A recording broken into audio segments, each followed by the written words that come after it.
Anda kembali menyaksikan Net Bali. Petugas Badan Narkotika Nasional Provinsi Bali mengamankan seorang wisatawan asal Jerman karena membawa ganja saat mendarat di Bandara Ngurah Rai. Tersangka tidak mengakui barang haram tersebut adalah miliknya. Petugas BNNP Bali bekerja sama dengan aparat Bea Cukai Ngurah Rai menangkap wisatawan asal Jerman berinisial PMS di Terminal Kedatangan Internasional Sabtu akhir pekan lalu. Tersangka berangkat dari Taipei menuju Denpasar menggunakan maskapai China Airlines. Setibanya di Bandara Ngurah Rai, anjing pelacak petugas Bea Cukai mengendus sesuatu mencurigakan di tas milik tersangka.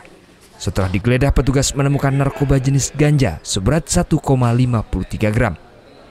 Saat dimintai keterangan, tersangka membantah barang haram tersebut miliknya. Tersangka mengaku tas tersebut milik temannya dan tidak mengetahui ada ganja di dalamnya. Kita tetap melakukan penyelidikan dengan mengumpulkan bukti-bukti. Nah, kita hubungkan antara bukti-bukti yang kita dapat, baik itu TKP, keterangan saksi, ya, kita hubungkan dengan nanti keterangan saksi yang mengatakan dia yang punya ini. Ada hubungan yang logis nggak gitu loh. BNNP Bali telah berkoordinasi dengan konsulat Jerman untuk mendatangkan teman tersangka yang mengakui barang tersebut miliknya. Petugas BNNP Bali juga sudah mengambil sampel urin tersangka dan masih menunggu hasil pemeriksaan laboratorium. Muhammad Hasanuddin melaporkan untuk NET.